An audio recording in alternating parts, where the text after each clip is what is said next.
الحمدللہ رب العالمین والصلاة والسلام علی سید المرسلین اما بعد فاعوذ باللہ من الشیطان الرجیم بسم اللہ الرحمن الرحیم الصلاة والسلام علیک یا رسول اللہ وعلی آلک واصحابک یا حبیب اللہ الصلاة والسلام علیک یا نبی اللہ وعلی آلک واصحابک یا نور اللہ۔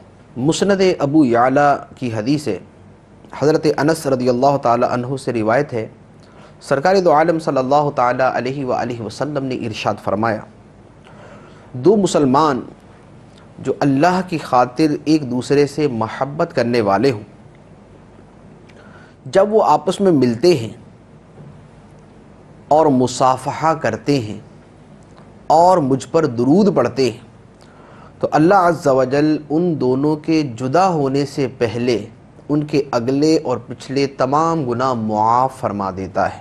صلو علی الحبیب صلی اللہ تعالی علی محمد صلی اللہ علیہ وسلم۔ فیضان قرآن کے آج کے اس سلسلے میں سورہ آل عمران کی آیت نمبر 55 سے قرآن پاک کا درس سنیں گے۔ اللہ عز و جل ارشاد فرماتا ہے، بسم اللہ الرحمن الرحیم، اذ قال اللہ یا عیسیٰ انی متوفیک ورافعک الی ومطہرک من الذین کفروا وجاعل الذین اتبعوک فوق الذین کفروا الی یوم القیامہ ثم الی مرجعکم فاحکم بینکم فیما کنتم فیہ تختلفون۔ یاد کرو جب اللہ نے فرمایا، اے عیسیٰ میں تمہیں پوری عمر تک پہنچاؤں گا اور تجھے اپنی طرف اٹھا لوں گا اور تجھے کافروں سے نجات عطا کروں گا اور تیری پیروی کرنے والوں کو قیامت تک تیرے منکروں پر غلبہ دوں گا۔ پھر تم سب میری طرف پلٹ کر آؤ گے تو جن باتوں میں تم جھگڑتے تھے ان باتوں کا میں تمہارے درمیان فیصلہ کر دوں گا۔ اس آیت مبارکہ میں 4 چیزوں کا بیان فرمایا گیا۔ پہلی بات، اللہ عز و جل نے حضرت عیسیٰ علیہ السلام کو فرمایا، انی متوفیک، بے شک میں تمہیں پوری عمر تک پہنچاؤں گا۔ توفی کے 2 معنی کیے جاتے ہیں۔ ایک توفی کا اصل معنی جو اس کا حقیقی معنی ہے وہ ہے کسی شے کو پورا کرنا، جیسے قرآن پاک میں ہے وَإِبْرَاهِيمَ الَّذِي وَفَّى، ابراہیم علیہ السلام جنہوں نے پورا کر دکھایا، جنہوں نے پورا کر دیا جو اللہ نے ان سے فرمایا تھا۔ تو یہاں آیت مبارکہ میں توفی کا حقیقی معنی کہ اللہ عز و جل فرماتا ہے کہ اے عیسیٰ میں تمہیں پوری عمر تک پہنچاؤں گا۔ تو پوری عمر سے مراد کہ وہی حضرت عیسیٰ علیہ السلام آسمانوں پر اٹھا لیے گئے، دوبارہ زمین پر تشریف لائیں گے، پھر زمین کے اندر ایک عرصہ دراز تک قیام فرمائیں گے اور اس کے بعد اللہ عز و جل ان کو وفات عطا کرے گا۔ تو یہ ان کی عمر کا پورا کرنا ہوا۔ اور ایک دوسرا معنی توفی کا فوت کرنا، تو اس اعتبار سے بھی اگر معنی کر لیا جائے تو اس سے بھی کوئی خرابی لازم نہیں آتی، اس اعتبار سے کہ یہاں پر اللہ عز و جل نے فرمایا انی متوفیک، میں تمہیں فوت کرنے والا ہوں۔ تو اللہ عز و جل حضرت عیسیٰ علیہ السلام کو وفات دے گا، انہیں فوت کرے گا، لیکن اس کا یہ مطلب نہیں ہے کہ اللہ تعالیٰ نے فوت کر دیا۔ متوفیقہ کا مطلب ہوگا کہ اللہ تعالیٰ فرماتا ہے میں تمہیں فوت کروں گا، تو جب ان کی وصال کا، ان کی موت کا وقت آئے گا تو اللہ تعالیٰ نے فوت کر دے گا۔ تو لہذا یہاں سے جو یہ معنی لیتے ہیں کہ اللہ تعالیٰ نے فوت کر دیا، یہ سراسر غلط ہے، کیونکہ یہاں پر مراد ہی یہ ہے کہ اللہ تعالیٰ فوت کرے گا، تو جب ان کی موت کا وقت آئے گا تو ان کو فوت کر دے گا۔ اب اس کے بعد دوسری بات ارشاد فرمائی وَرَافِعُكَ إِلَيَّ، اور اے عیسیٰ میں تمہیں اپنی طرف اٹھانے والا ہوں۔ یہاں پر بعض لوگ شبہ پیش کرتے ہیں کہ متوفی کا پہلے آیا اور رافعُكَ إِلَيَّ بعد میں آیا، یعنی اٹھایا بعد میں جائے گا اور وفات پہلے ہوگی۔ تو جب حضرت عیسیٰ علیہ السلام اٹھائے جا چکے تو لہذا اس کا مطلب ہے کہ ان کی وفات بھی پہلے ہو چکی۔ لیکن یہ استدلال کرنا عربی لغت سے جہالت کی علامت ہے۔ وجہ یہ کہ یہاں پر لفظ ہے وَرَافِعُكَ، فوت کروں گا اور تجھے اپنی طرف اٹھاؤں گا۔ واؤ کا لفظ عربی زبان میں ترتیب کے لیے نہیں آتا، یعنی عربی زبان میں اگر واو آئے تو اس کا یہ مطلب نہیں ہوتا کہ واو سے جو پہلے مذکور ہے وہ پہلے ہوا اور جس کا ذکر واو کے بعد ہے وہ بعد میں ہوا. جیسے قرآن پاک کے اندر اللہ تعالیٰ نے ارشاد فرمایا حضرت مریم رضی اللہ تعالیٰ عنہا کے بارے میں، وَاسْجُدِي وَارْكَعِي، اور سجدہ کرو اور رکوع کرو. تو اب سجدے کا تذکرہ پہلے ہے اور رکوع کا تذکرہ بعد میں. تو اس کا یہ مطلب نہیں کہ حضرت مریم رضی اللہ تعالیٰ عنہا کو یہ حکم دیا گیا کہ وہ سجدہ پہلے کریں اور رکوع بعد میں کریں. رکوع پہلے ہی ہوتا ہے، لیکن چونکہ عربی زبان میں واو ترتیب کے لیے نہیں ہے بلکہ دو چیزوں کو بیان کرنے کے لیے ہے، اس لیے یہاں پر ترتیب اگر نہیں بھی ہے تو اس سے کوئی فرق نہیں پڑتا. تو اسی طرح یہاں پر آیت مبارکہ میں انی متوفیکا و رافعوکا، تو جو توفی کا معنی فوت کرنا بھی لے ان کا بھی یہ استدلال درست نہیں ہوگا کہ فوت کرنا پہلے اور آسمانوں پر اٹھایا جانا بعد میں، کیونکہ یہاں پر لفظ واو ہے اور واو کسی ترتیب کے لیے نہیں آتا. مطلب صرف یہ بنے گا کہ اللہ تعالیٰ حضرت عیسیٰ علیہ السلام کو وفات بھی دے گا اور انہیں اپنی طرف اٹھائے گا. تو اٹھا تو لیا اور وفات دینے کا معاملہ تو وہ قرب قیامت میں ہوگا. وَرَافِعُكَ إِلَيَّ، اور میں تمہیں اپنی طرف اٹھانے والا ہوں. اٹھانے کا جو ہے وہ ہم نے پچھلے اپنے درس کے اندر سن لیا تھا کہ جب یہودی جاسوسی کے لیے اندر آیا تو اللہ تعالیٰ نے جبرائیل امین علیہ السلام کو بھیجا اور وہ حضرت عیسیٰ علیہ السلام کو اپنے پروں پر بٹھا کر آسمانوں کی طرف تشریف لے گئے.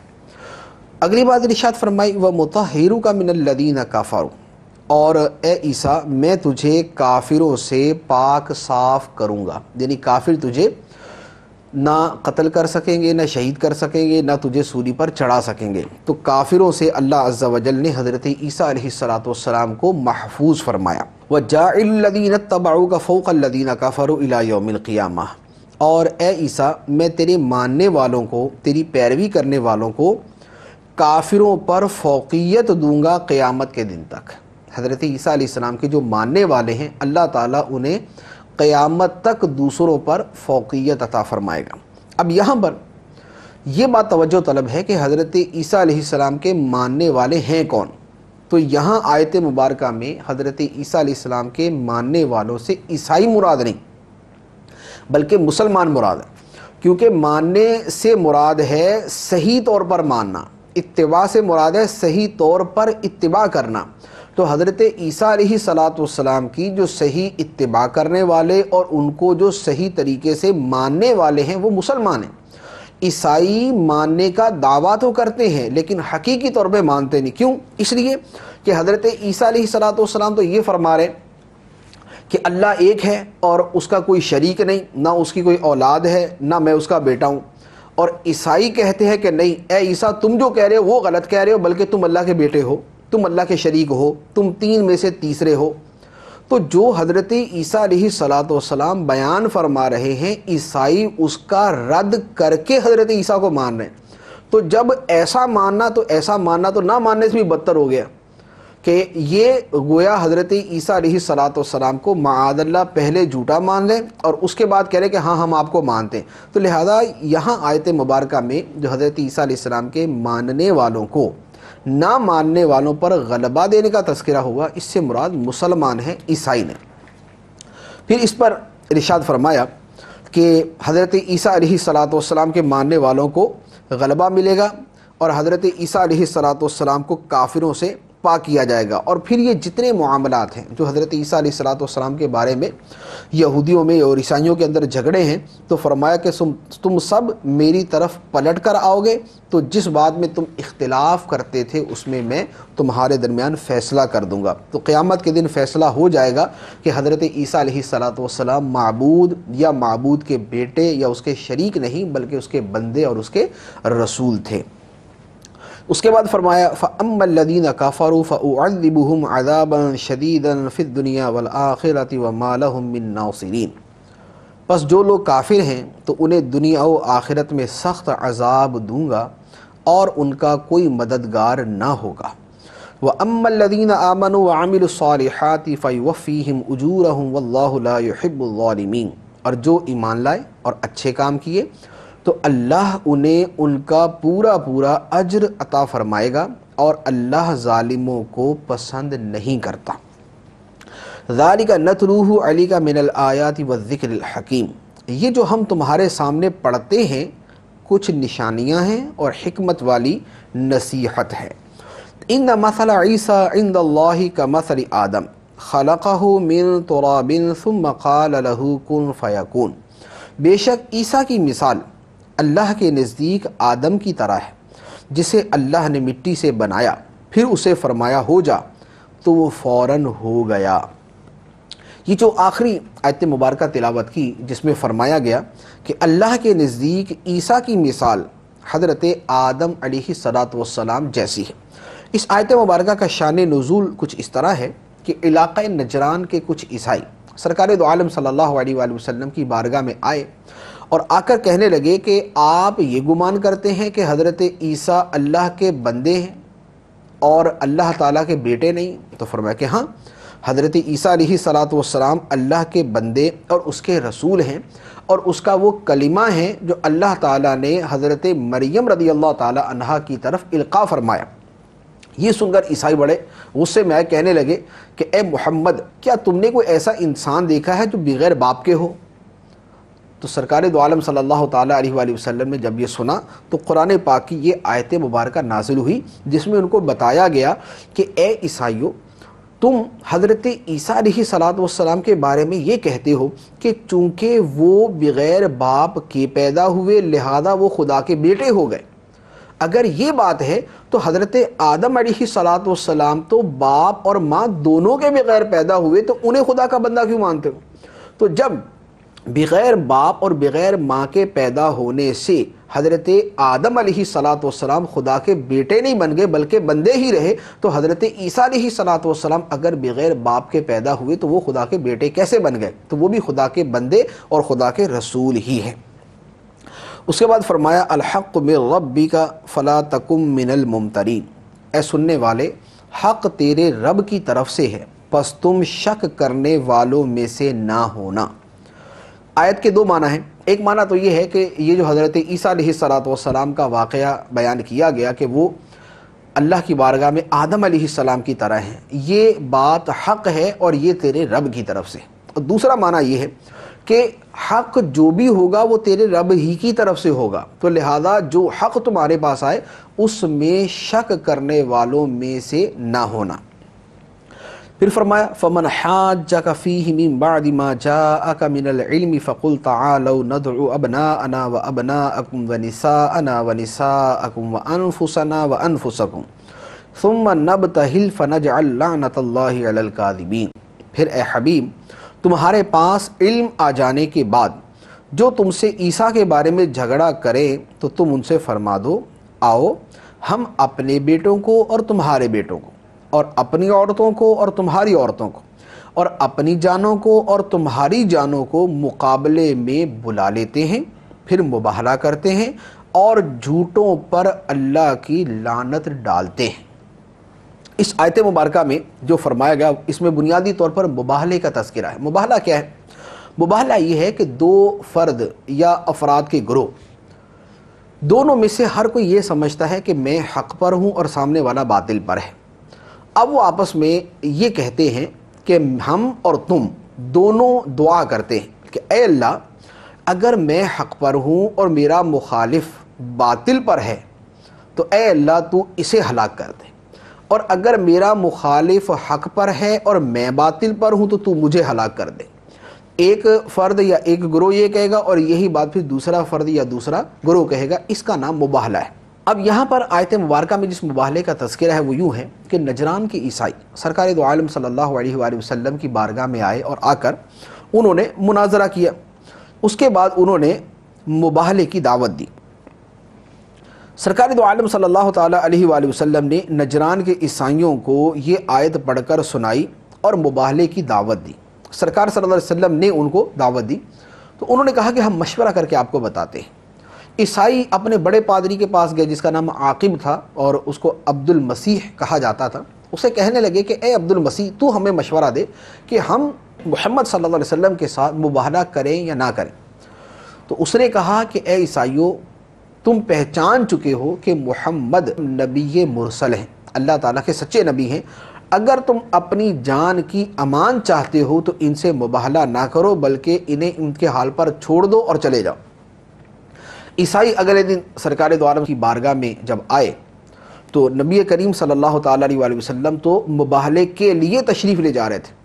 تو سرکار دو عالم مباہلے کے لیے تشریف لے جا رہے تھے، کس حال میں کہ آپ نے اپنی گود میں حضرت سیدنا امام حسین رضی اللہ تعالیٰ عنہ کو اٹھایا ہوا تھا، اور آپ کا ایک دست مبارک حضرت امام حسن رضی اللہ تعالیٰ عنہ نے تھاما ہوا تھا، اور حضرت علی رضی اللہ تعالیٰ عنہ اور حضرت فاطمہ الزہرا رضی اللہ تعالیٰ عنہا یہ دونوں حضرات سرکار دو عالم کے پیچھے پیچھے چل رہے تھے۔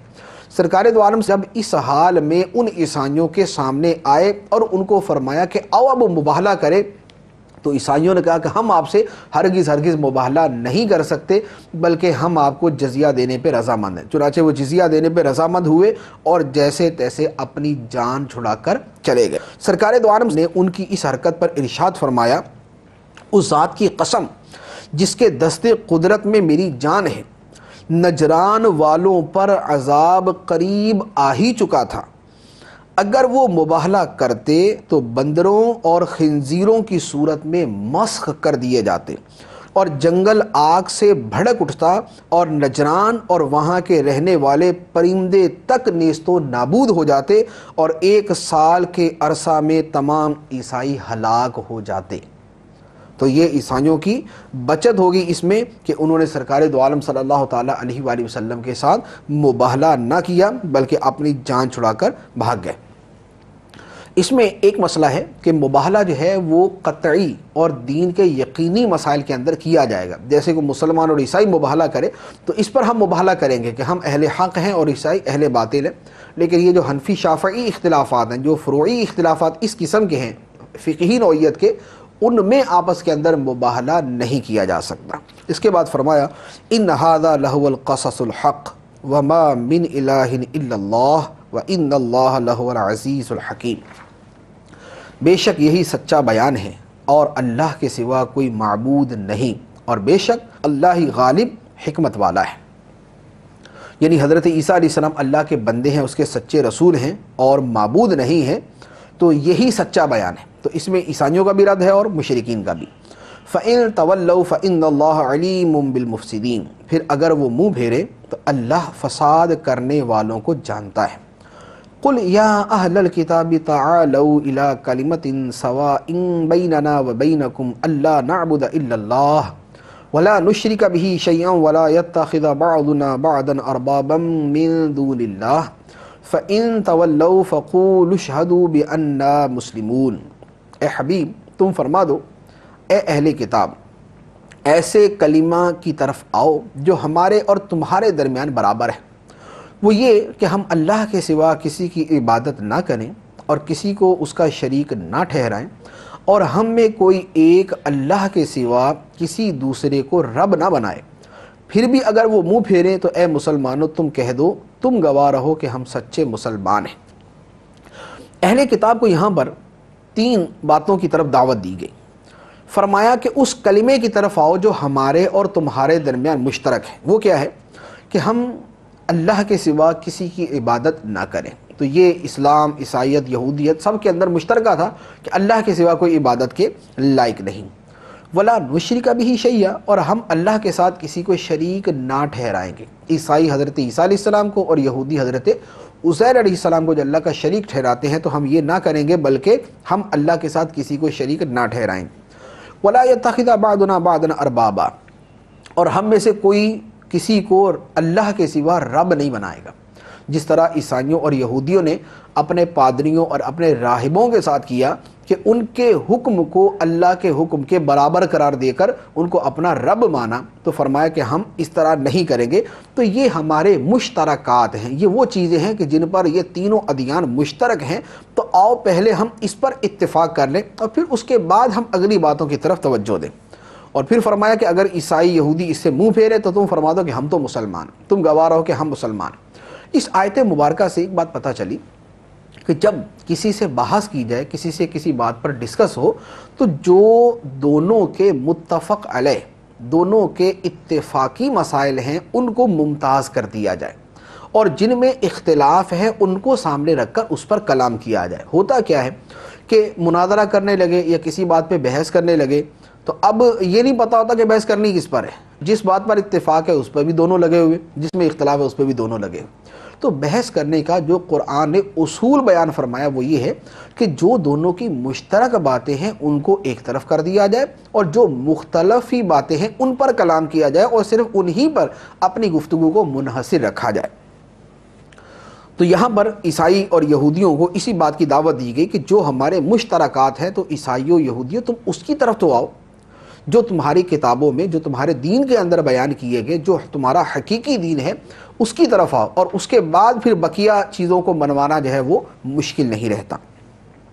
اس کے بعد فرمایا یا اہل الکتاب لم تحاجون فی ابراہیم وما انزلت التوراۃ والانجیل الا من بعدہ افلا تعقلون، اے اہل کتاب تم ابراہیم کے بارے میں کیوں جھگڑتے ہو حالانکہ توریت اور انجیل یہ تو اتری ہی ان کے بعد ہیں، تو کیا تمہیں اتنی بھی عقل نہیں؟ اس آیت مبارکہ کا شان نزول یہ ہے کہ یہودیوں اور عیسائیوں میں حضرت ابراہیم علیہ السلام کے بارے میں جھگڑا ہوا۔ یہودیوں نے کہا کہ حضرت ابراہیم علیہ السلام یہودی تھے لہذا ہمارا دین بڑھا، عیسائیوں نے کہا کہ حضرت ابراہیم علیہ السلام عیسائی تھے لہذا ہمارا دین بڑھا۔ اب یہ فیصلے کے لیے سرکار دو عالم کے پاس آئے کہ آپ بتائیں کہ حضرت ابراہیم علیہ السلام یہودی تھے یا عیسائی۔ اس پر قرآن پاک کی آیت مبارکہ نازل ہوئی اور ان کو فرمایا گیا کہ اے اہل کتاب حضرت ابراہیم علیہ السلام پہلے گزرے، تورات بعد میں نازل ہوئی، انجیل بعد میں نازل ہوئی، حضرت موسیٰ علیہ السلام بعد میں آئے، عیسیٰ علیہ السلام بعد میں آئے۔ تو جب ابراہیم علیہ السلام پہلے گزر چکے تو وہ بعد والے کسی گروہ میں کیسے شامل ہو سکتے ہیں؟ وہ یہودی یا عیسائی کیسے ہو سکتے ہیں؟ افلا تعقلون، کیا تمہیں اتنی بھی عقل نہیں کہ پہلے کا گزرا ہوا آدمی بعد والے کسی گروہ میں شامل نہیں ہو سکتا، بلکہ کسی گروہ میں آدمی تب داخل ہوتا ہے کہ جب وہ گروہ پہلے ہو اور وہ آدمی اس کے بعد ہو۔ تو حضرت ابراہیم علیہ السلام تو پہلے گزر چکے، تو وہ یہودی یا عیسائی کیسے ہو سکتے ہیں؟ اس کے بعد فرمایا ہا انتم ہؤلاء حاججتم فیما لکم بہ علم فلم تحاجون فیما لیس لکم بہ علم واللہ یعلم وانتم لا تعلمون، سن لو تم وہی لوگ ہو جو پہلے اس معاملے میں بھی غلط جھگڑتے تھے جس کا تمہیں علم تھا، تو اب اس میں کیوں پڑتے ہو جس کا تمہیں علم ہی نہیں، اور اللہ جانتا ہے اور تم نہیں جانتے۔ ما کان ابراہیم یہودیا ولا نصرانیا ولکن کان حنیفا مسلما وما کان من المشرکین، حقیقت یہ ہے کہ ابراہیم نہ یہودی تھے اور نہ عیسائی، بلکہ وہ ہر باطل سے جدا رہنے والے مسلمان تھے اور مشرکوں میں سے نہ تھے۔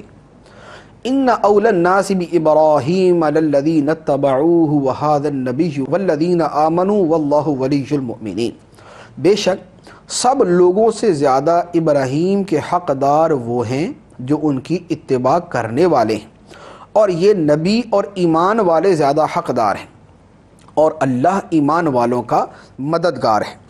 تو یہاں چونکہ کلام حضرت ابراہیم علیہ السلام کے بارے میں چل رہا تھا تو فرمایا کہ حضرت ابراہیم علیہ السلام کے زیادہ قریب اور ان کے زیادہ حقدار نہ یہودی ہے نہ عیسائی، کیونکہ ابراہیم علیہ السلام نہ یہودی تھے نہ عیسائی تھے۔ حضرت ابراہیم علیہ السلام کے زیادہ قریب وہ ہے جو ان کی پیروی کرنے والا ہے، اور یہ نبی ہیں اور ایمان والے ہیں۔ اب حضرت ابراہیم علیہ السلام کی پیروی کرنے والا کون ہے؟ تو وہ بھی یہ نبی ہیں اور ایمان والے ہیں، کیونکہ دین ابراہیمی کی جو چیزیں تھیں وہ دین اسلام کے اندر جو ہے وہ شامل ہوئیں، اور حضرت ابراہیم علیہ السلام کے دین کی جو بنیادی باتیں تھیں اور بلکہ جو ان کے فروعات تک تھے وہ بھی سرکار دو عالم صلی اللہ تعالیٰ علیہ وآلہ وسلم کے ذریعے اس امت کو عطا کیے گئے۔ حج ہے، حج کی عبادت کا طریقہ ہے، مناسک ہیں، اور جتنی چیزیں ہیں وہ سرکار دو عالم صلی اللہ تعالیٰ علیہ وآلہ وسلم کو سکھائی گئی، آپ کو عطا کی گئی۔ تو ابراہیم علیہ السلام کی پیروی کرنے والے نہ یہودی ہے نہ عیسائی، بلکہ سرکار دو عالم صلی اللہ تعالیٰ علیہ وآلہ وسلم ہیں اور آپ کی امت ہے۔ تو ابراہیم علیہ السلام کے زیادہ قریب یہ نبی ہیں اور اس نبی کے امتی ہیں۔ پھر فرمایا وَدَّ طَائِفَةٌ مِّنْ أَهْلِ الْكِتَابِ لَوْ يُضِلُّونَكُمْ وَمَا يُضِلُّونَ إِلَّا أَنفُسَهُمْ وَمَا يَشْعُرُونَ، کتابیوں کا ایک گروہ دل سے چاہتا ہے کہ کسی طرح تمہیں گمراہ کر دے، اور وہ صرف خود کو گمراہ کر رہے ہیں اور انہیں اس کا شعور نہیں۔ یہاں فرمایا کہ کتابیوں کا ایک گروہ چاہتا ہے کہ تمہیں گمراہ کر دیں۔ یہ ایک خاص واقعہ ہے۔ حضرت معاذ بن جبل، حضرت حذیفہ بن یمان اور حضرت عمار بن یاسر رضی اللہ تعالی عنہم، یہ تین جلیل القدر صحابہ کرام تھے۔ یہودی انہیں اپنے دین میں داخل کرنے کے لیے کوششیں کرتے اور ان کو دعوت دیتے۔ اس پر اللہ عز و جل نے یہ آیت مبارکہ نازل فرمائی کہ ان یہودیوں کی یہ ہوس اور یہ کوششیں ناکام ہوں گی، اور یہ بزرگ، یہ صحابہ کرام ان کے دین میں ہرگز داخل نہیں ہوں گے۔ تو یہ صرف اپنے آپ کو گمراہ کر رہے، یہودی جو ان کو دعوتیں دیتے ہیں اپنے دین کی طرف، یہ اپنے آپ کو گمراہ کر رہے، اور انہیں اس کا شعور نہیں ہے کہ یہ صحابہ ان کے دین میں ہرگز داخل نہیں ہوں گے۔ تو اس آیت مبارکہ کے اندر ان تین صحابہ کرام کی عظمت اور فضیلت کا بیان ہے کہ ان کے بارے میں بطور خاص اللہ عز و جل نے ارشاد فرمایا کہ یہ دین یہودیت کے اندر داخل نہیں ہوں گے۔ پھر اس سے یہ بھی پتہ چلا کہ مسلمانوں کو دین سے برگشتہ کرنا اور دین سے پھیرنے کی کوششیں یہودی اور عیسائی کرتے رہتے۔ ابھی بھی دنیا کے اندر عیسائی مشنریز جو ہے وہ اس کام پہ لگی رہتی ہیں کہ مسلمانوں کو کسی نہ کسی طریقے سے عیسائیت کی طرف مائل کیا جائے۔ اپنے لٹریچر تقسیم کرتے ہیں، اپنے پمفلٹ تقسیم کرتے ہیں، اپنے جو ہے وہ بائبلز تقسیم کرتے ہیں، اسی طرح اور مختلف حربے استعمال کرتے ہیں کہ مسلمانوں کو ان کے دین سے پھیرا جائے۔ تو اللہ عز و جل نے پہلے فرما دیا کہ کتابیوں کا گروہ چاہتا ہے کہ مسلمانوں کو ان کے دین سے پھیر دے، تو مسلمانوں پر لازم ہے کہ وہ ان کی سازشوں سے آگاہ رہیں اور اس کے بارے میں جانکاری رکھیں تاکہ ان سازشوں سے بچ سکیں۔ پھر فرمایا یا اہل الکتاب لم تکفرون بآیات اللہ وانتم تشہدون، اے کتابیو اللہ کی آیتوں کے ساتھ کیوں کفر کرتے ہو حالانکہ تم خود گواہ ہو۔ یا اہل الکتاب لم تلبسون الحق بالباطل وتکتمون الحق وانتم تعلمون، اے کتابیو حق کو باطل کے ساتھ کیوں ملاتے ہو اور حق کیوں چھپاتے ہو حالانکہ تم جانتے ہو۔ ان دو آیتوں میں فرمایا پہلے نمبر پہ اللہ کی آیتوں سے کفر کیوں کرتے ہو حالانکہ تم گواہ ہو، دوسرا فرمایا کہ حق کو کیوں چھپاتے ہو اور حق کو باطل کے ساتھ کیوں ملاتے ہو۔ ان دونوں کا جو مجموعی مقصود ہے وہ سرکار دو عالم کی ذات مبارکہ ہے کہ اے یہودیو تمہاری تورات میں اور اے عیسائیو تمہاری انجیل میں نبی کریم صلی اللہ علیہ وآلہ وسلم کے بارے میں بشارتیں موجود ہیں، اس پر تم گواہ ہو، اس کے باوجود تم اس حق کو چھپاتے ہو اور اس کے ساتھ اپنی طرف سے باطل ملاتے ہو اور ان اصل آیات کا انکار کرتے ہو، تو یہ حرکتیں تم نہ کرو۔ وقالت طائفة من اہل الکتاب آمنوا بالذی انزل علی الذین آمنوا وجہ النہار واکفروا آخرہ لعلہم یرجعون، کتابیوں کے ایک گروہ نے کہا جو قرآن ایمان والوں پر نازل ہوا ہے صبح کو اس پر ایمان لاؤ اور شام کو انکار کر دو، ہو سکتا ہے کہ مسلمان بھی پھر جائیں۔ یہاں یہودیوں کی ایک سازش کے بارے میں قرآن پاک میں بیان کیا گیا۔ یہودیوں نے آپس میں سازش کی کہ یوں کرتے ہیں کہ ہم صبح کے وقت جا کے کلمہ پڑھ لیں گے، مسلمان ہو جائیں گے، پھر کچھ دیر کے بعد جو ہے وہ ہم کفر کا اعلان کر دیں، ہم اعلان کر دیں گے کہ بھئی ہم اسلام کو نہیں مانتے۔ اب لوگ پوچھیں گے بھئی تمہیں کیا ہوا، مسلمان ہوئے پھر اس کے بعد دین کو چھوڑ دیا، تو ہم کہیں گے دیکھیں ہم مسلمان ہوئے، ہم نے اسلام کو دیکھا، پڑھا، غور کیا، تو اس کے بعد ہمیں سمجھ آیا کہ نہیں یہ دین سچا نہیں ہے اور یہ نبی سچے نہیں ہیں۔ تو بس جب ہمارے سامنے ایک حق بات واضح ہو گئی، اسلام کا معاذ اللہ باطل ہونا واضح ہوا، تو ہم نے اس کو چھوڑ دیا۔ تو اللہ عز و جل نے قرآن پاک میں ان کی اس سازش کو پہلے ہی بیان فرما دیا کہ یہ یوں جھوٹا پروپیگنڈا کریں گے، یہ اس طرح کی سازش کریں گے۔ چنانچہ اس کا نتیجہ یہ ہوا کہ یہودی اپنی یہ سازشیں نہ کر سکے اور اس میں ناکام ہوئے۔ یہ جو سلسلہ قرآن پاک میں یہاں بیان کیا گیا یہ تب سے لے کر آج تک چلتا رہا۔ آج بھی عیسائی، یہودی، مسلمانوں کے دشمن یہ جھوٹی فلمیں، جھوٹی رپورٹس، جھوٹے کلپس تیار کر کے لوگوں کو اسلام سے متنفر کرتے ہیں۔ ایسا کوئی کلپس تیار کر لیتے ہیں، کوئی ایسی فلم تیار کر لیتے ہیں جس میں مسلمانوں کو ظالم، قاتل، خائن اور نہ جانے کیا کیا ان کو دکھایا جاتا ہے۔ اس کا نتیجہ یہ ہوتا ہے کہ پوری دنیا کے اندر میڈیا کے ذریعے ایک پروپیگنڈا کر دیا جاتا ہے اور لوگ دین سے متنفر ہو جاتے ہیں۔ آج دنیا کے اندر کتنے ایسے ملک ہیں کہ جہاں پر مسلمانوں کو غلط انداز میں پیش کیا گیا، اسلام کا غلط تصور پیش کیا گیا، اور میڈیا کی انہی سازشی طاقتوں کے ذریعے دنیا بھر کے اندر مسلمانوں کو بدنام کیا گیا۔ تو یہ وہ چیز ہے جس کے بارے میں قرآن نے آج سے 1400 سال پہلے بیان فرما دیا کہ یہودی اور اہل کتاب اس طرح کی سازشیں کرتے ہیں۔ تو اس طرح کی سازشیں انہوں نے کی اور یہ تا قیامت کرتے رہیں گے تاکہ مسلمانوں کا امیج خراب کرے اور اسلام کی غلط صورت لوگوں کے سامنے پیش کرے۔ تو اب یہ مسلمانوں کا فرض بنتا ہے، اب یہ مسلمانوں کی ذمہ داری بنتی ہے کہ کفار کے اس پروپیگنڈا کا جواب دیں اور اسلام اور مسلمان کی حقیقی صورت اور اس کے اصل خد و خال جو ہے وہ دنیا والوں کے سامنے پیش کریں۔ اس کے بعد فرمایا، یہ انہی اہل کتاب کا جملہ کوڈ کیا گیا، وَلَا تُؤْمِنُوا إِلَّا لِمَنْ تَبِعَ دِينَكُمْ قُلْ إِنَّ الْهُدَى هُدَى اللَّهِ أَنْ يُؤْتَى أَحَدٌ مِثْلَ مَا أُوتِيتُمْ أَوْ يُحَاجُّوكُمْ عِنْدَ رَبِّكُمْ قُلْ إِنَّ الْفَضْلَ بِيَدِ اللَّهِ يُؤْتِيهِ مَنْ يَشَاءُ وَاللَّهُ وَاسِعٌ عَلِيمٌ۔ اور مزید آپس میں کہا کہ صرف اسی کا یقین کرو جو تمہارے دین کی پیروی کرنے والا ہو۔ اے حبیب تم فرما دو کہ ہدایت تو صرف اللہ ہی کی ہدایت ہے۔ یہ سازشی آپس میں کہتے ہیں کہ کسی اور کو بھی ویسا ہی مل سکتا ہے، اس کا یقین نہ کرو، یعنی جیسے تورات ملی ہے کسی اور کو بھی ایسا مل سکتا ہے، اس کا یقین نہ کرو۔ جو تمہیں دیا گیا یا کوئی تمہارے رب کے پاس تمہارے اوپر غالب آ سکتا ہے، اس پر یقین نہ کرو۔ اے حبیب تم فرما دو کہ فضل تو یقیناً اللہ ہی کے ہاتھ میں ہے، وہ جسے چاہتا ہے عطا فرما دیتا ہے، اور اللہ وسعت والا، علم والا ہے۔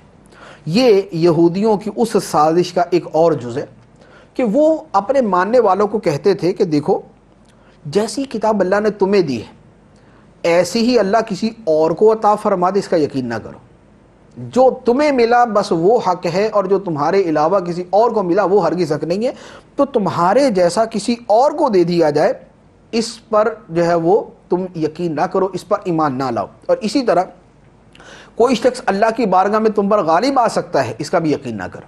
لہذا مسلمان جو کہتے ہیں کہ اللہ کی بارگاہ میں باعتبار دلیل ہم یہودیوں عیسائیوں پر غالب ہیں، تو تم اس کا یقین نہ کرو، تو وہ اپنے ماننے والوں کو اس طرح کے نعروں کے ذریعے اور اس طرح کی جو ہے وہ اپنے جملوں کے ذریعے اور باتوں کے ذریعے قائل کرنے کی کوشش کرتے تھے۔ تو ان سب کے رد میں فرمایا گیا کہ یہ اہل کتاب کہتے ہیں کہ جیسا ہمیں ملا ویسا کسی کو نہیں مل سکتا۔ کیوں نہیں مل سکتا؟ اے حبیب آپ ان کو فرمائیں ان الفضل بید اللہ، فضل تو اللہ کے ہاتھ میں، تمہارے ہاتھ میں تو نہیں ہے کہ تم نے ایک مرتبہ طے کر لیا کہ تمہارے علاوہ کسی کو کتاب نہیں مل سکتی، نبوت نہیں مل سکتی، تو یہ فضل، یہ مرتبہ نبوت دینا، یہ مرتبہ رسالت دینا، یہ تمہارے ہاتھ میں نہیں۔ ان الفضل بید اللہ، بے شک فضل تو اللہ کے ہاتھ میں ہے، یؤتیہ من یشاء، وہ جسے چاہے عطا فرماتا ہے۔ تو جب اللہ عز و جل اپنا فضل جس کو چاہے عطا فرماتا ہے، تو تم کون ہوتے ہو اللہ تعالیٰ کے فضل کے اوپر قید لگانے والے اور اس کے اوپر روک لگانے والے اور اس کی راہ میں رکاوٹ بننے والے؟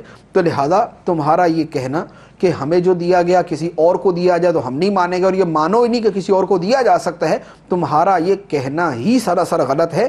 اللہ تعالیٰ کا فضل اللہ کے دستے قدرت میں ہے، جس کو چاہتا ہے عطا فرماتا ہے، اور اللہ وسعت والا، علم والا ہے۔ یختص برحمتہ من یشاء واللہ ذو الفضل العظیم، وہ اپنی رحمت کے ساتھ جسے چاہتا ہے خاص فرما لیتا ہے، اور اللہ بڑے فضل والا ہے۔ ومن اہل الکتاب من ان تأمنہ بقنطار یؤدہ الیک ومنہم من ان تأمنہ بدینار لا یؤدہ الیک الا ما دمت علیہ قائما ذلک بانہم قالوا لیس علینا فی الامیین سبیل وَيَقُولُونَ عَلَى اللَّهِ الْكَذِبَ وَهُمْ يَعْلَمُونَ۔ اور اہل کتاب میں کوئی تو وہ ہے کہ اگر تم اس کے پاس ایک ڈھیر بھی امانت رکھ دو تو وہ تمہیں پورا پورا ادا کر دے گا، اور انہی میں سے کوئی وہ ہے کہ اگر تم اس کے پاس ایک دینار بھی امانت رکھ دو تو جب تک تم اس کے سر پر کھڑے نہیں رہو گے وہ تمہیں ادا نہیں کرے گا۔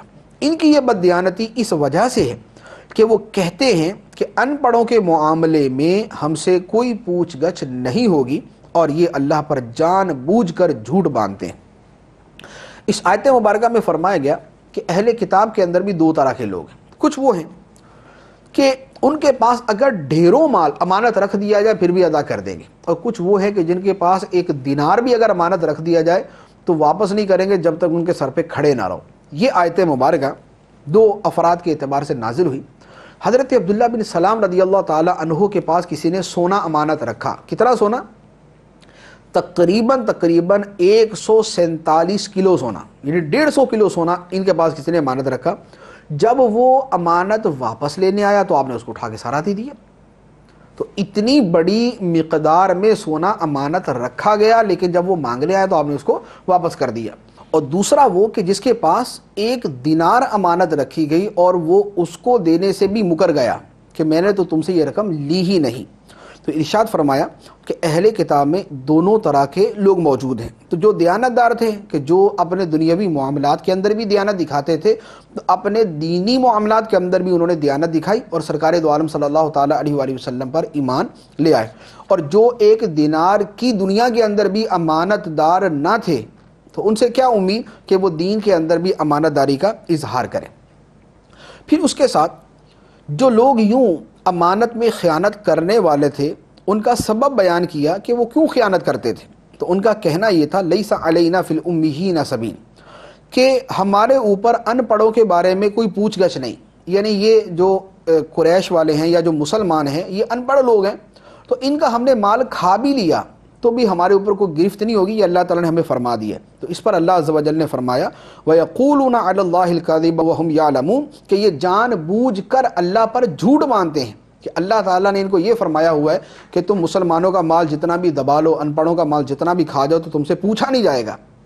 اللہ عز و جل کی طرف اس بات کو منسوب کرنا سراسر جھوٹ اور اللہ عز و جل پر افتراء ہے، بلکہ فرمایا بلا من اوفا بعہدہ واتقی فإن اللہ یحب المتقین، کیوں نہیں جو اپنا وعدہ پورا کرے اور پرہیزگاری اختیار کرے تو بے شک اللہ پرہیزگاروں سے محبت فرماتا ہے۔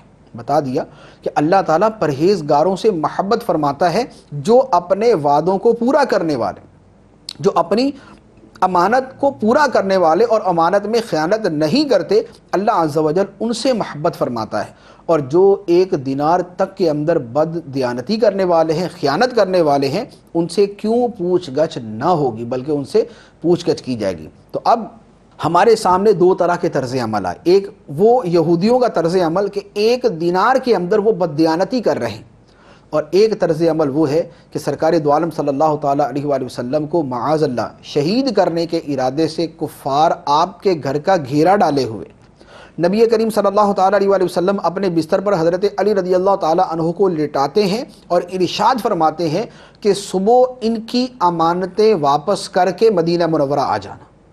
تو جو قتل کرنے کا ارادہ کرنے والے، جو جان کے دشمن ہیں، جو دین کے دشمن ہیں، جو کفار ہیں، جو اس وقت قتل کے ارادے سے پہنچے ہوئے، جو گھیرا ڈال کے کھڑے ہیں سرکار دو عالم صلی اللہ تعالیٰ علیہ وآلہ وسلم، ان کی امانتیں بھی لوٹانے کا حکم ارشاد فرما رہے ہیں۔